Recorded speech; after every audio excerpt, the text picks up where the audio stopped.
엔비디아의 젠슨 황 CEO가 대만의 슈퍼컴퓨터를 구축합니다. 마이크로소프트가 자사 클라우드에 xAI의 그록을 탑재합니다. 퀄컴이 엔비디아와 데이터 센터용 프로세서 개발에 나섭니다. 출근길 뉴스프레소입니다. 신용등급 강등 후 첫 거래일이었던 간밤, 등급 강등은 오히려 매수의 기회라는 인식이었을까요? 108년 만에 이례적인 조치였음에도 충격은 없었습니다. 3대 지수 일제히 보합 마감했습니다. 오전 8시경까지만 하더라도 미 국채에 대한 매도세가 쏟아지며 30년물 금리가 장중 5%대를 찍었는가 하면 10년물 금리 역시 4.5%까지 오르며 셀 아메리카가 재점화되는 듯한 양상이었죠. 다만 국채금리가 장중 상승폭을 축소함과 함께 달러는 약세폭을 줄이자 증시도 낙폭을 되돌렸습니다.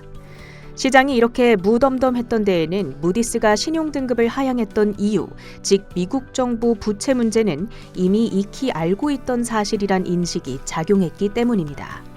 여러 연준 인사들의 발언도 우려를 달랬는데요. 제퍼슨 부의장, 신용등급 강등을 특별한 요인으로 해석하지 않는다며 현재 연준은 관세의 영향에 가장 큰 관심을 두고 있다 강조했습니다. 윌리엄스 총재의 경우 달러가 여전히 기축통화 지위를 유지하고 있다며 국채에 대한 투자자들의 관심에 큰 변화가 없다고 발언했죠. 보스틱 총재의 경우 신용등급 강등 후 국채금리가 일시적으로 올랐지만 안정을 되찾았다고 얘기했습니다. 이는 여전히 미국의 채무 이행 능력이 신뢰받고 있다는 신호라는 주장입니다. 젠슨 황 CEO 전일 있었던 컴퓨텍스 기조연설에서 대만 내 슈퍼컴퓨터 구축을 공식 발표했습니다. 미국의 AI 팩토리 모델을 동아시아로 확장하는 동시에 AI 주권을 대만으로 가져오겠다는 의지로 풀이되는데요. 대만이 그동안 세계를 위한 슈퍼컴퓨터를 만드는 곳이었다면 이제는 대만을 위한 AI도 만들겠다는 구상입니다. AI, 반도체 및 시스템 공급자에서 사용자로의 전환을 선언한 셈이죠.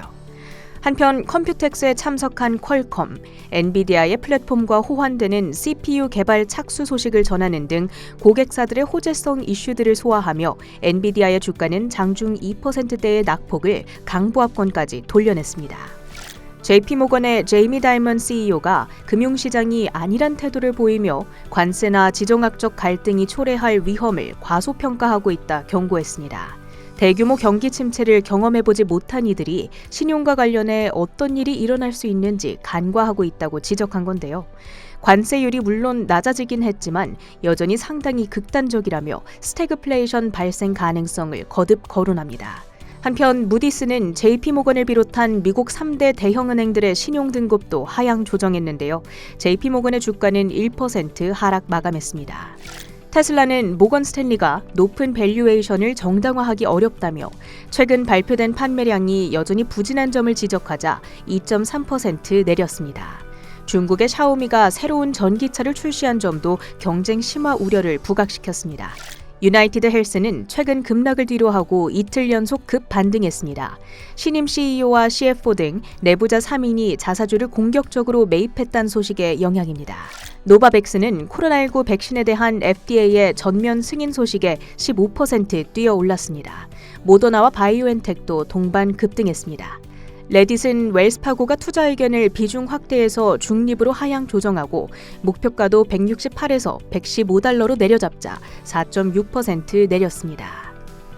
실스큐는 연례 주주총회에서 모든 주요 안건이 승인됐다는 소식에 향후 양자컴 산업 주도 가능성이 부각되며 20%대 폭등했습니다.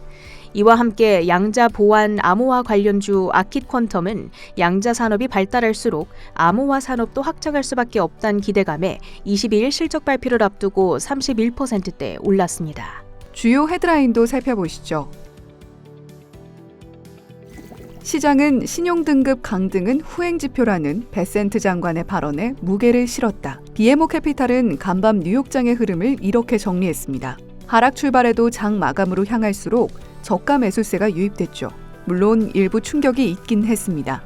10년물 국채금리는 한때 4.56%까지 치솟았고 30년물은 심리적 저항선이라는 5%를 넘어서기도 했는데요. 하지만 10년물은 결국 4.4% 중반대까지 내려왔고요.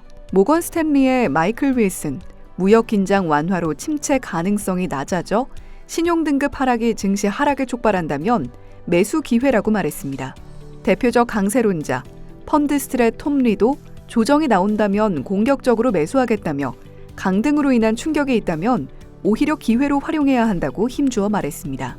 다만 블룸버그 통신은 10년물 수익률이 4.5%를 초과하는 현상 발생 시 지수가 급락하거나 정체하는 현상이 나타나곤 했다고 전했는데요. HSBC 맥스 캐트너는 10년물 금리의 위험 구간은 4.7%를 상회할 때라며 그 전까지 증시 하락은 매수 확대 기회라고 언급했습니다. 다만 월가 안팎에선 여전히 부채 문제를 회색 콧불소라 칭하고 있는데요. 위험 가능성을 예상할 수 있음에도 간과하다 결국 큰 위험에 처하는 상황을 일컫죠. 증시나 국채와 달리 달러는 하락했고 부채 문제에도 하원 예산위에서 트럼프 대통령의 감세 공약 실현을 위한 감세안이 통과돼 이르면 이번 주 표결에 들어갈 예정인데 부채 한도 합의도 여전히 현재 진행형인 만큼 부채 이슈와 셀 USA 여부는 놓치지 말고 살펴야겠습니다. 대만의 슈퍼컴퓨터 기지를 짓기로 한 엔비디아, AI로 엄청난 주가 상승을 만들어낸 기업들은 AI 패권을 유지하거나 확대하기 위해 온갖 노력을 기울이고 있습니다. 마이크로소프트는 연례 개발자 컨퍼런스 빌드 2025를 열었는데요. 전반적인 AI, 클라우드 비전을 확인하는 자리가 됐습니다. 마이크로소프트가 일선에 내세운 건 AI 에이전트, 단순 기술을 보여주는 데 그치는 것이 아니라 실제 업무, 개발 환경 전반에 적용돼 혁신을 가져오고 AI가 단순 조력의 역할을 뛰어넘어 직접 업무에 참여하는 시대가 시작될 거라고 말했습니다. 사티아 나델라 CEO는 이를 오픈 에이전틱 웹이라고 규정했죠. 이에 따라 개발자가 활용하는 주요 플랫폼의 신규 기능이 크게 늘었고 코딩부터 윈도우 탐색까지 모두 할 수 있고 간단한 지시만으로도 전체 코드를 만드는 것은 물론 기업 고객이 직접 에이전트 모델을 만드는 것도 가능해졌습니다. 또 하나의 포인트는 자사 클라우드 애저에서 테슬라 일론 머스크 CEO의 AI 기업 xAI가 개발한 그록3 미니 모델을 제공하기로 한 점인데요. 이 외에도 프랑스의 AI 스타트업 미스트랄, 독일 블랙포레스트 랩스의 모델도 함께 제공합니다. 애저 고객이 이용할 수 있는 AI 모델은 1,900개가 넘게 됐는데요. 오픈 AI 챗 GPT 출시 초기, 클라우드 서비스가 챗 GPT의 상당 부분 의존했던 것에서 벗어나 다양한 기업과 협력하며 클라우드 서비스 시장의 성장을 키워나가고 있는 겁니다. 이번 빌드 2025를 통해 실제 업무에 AI가 깊게 파고들고 그로 인한 수익성을 보여주는 데 성공한 마이크로소프트. 1분기 실적 발표에서도 클라우드 서비스 성장률 33%로 시장의 예상치를 뛰어넘었죠.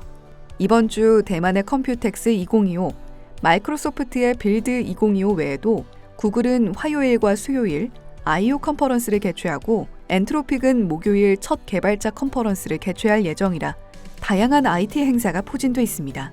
다만 빅테크 기업들의 전반적인 주가 반등에도 애플은 1.2% 하락 마감했는데요. 전일 블룸버그 통신은 애플이 왜 여전히 AI 혁명에서 뒤처지고 있는가라는 기사를 내고 올해 WWDC에서도 AI 전략과 관련해 별다른 언급이 없을 것이라고 보도한 바 있습니다. 이란 핵 협상과 우크라이나 종전 협상을 주시하면서 WTI 원유 선물이 0.3% 오른 62.69달러의 거래를 마쳤습니다. 무디스가 신용등급을 강등한 데에도 하원에서 대규모 감세안이 통과됨에 따라 달러 인덱스가 100.36선에 거래를 마쳤습니다. 국제 금 시세가 각국 중앙은행의 매수세가 이어지며 3,232.20달러에 거래를 마쳤습니다. 출근길 뉴스프레소였습니다.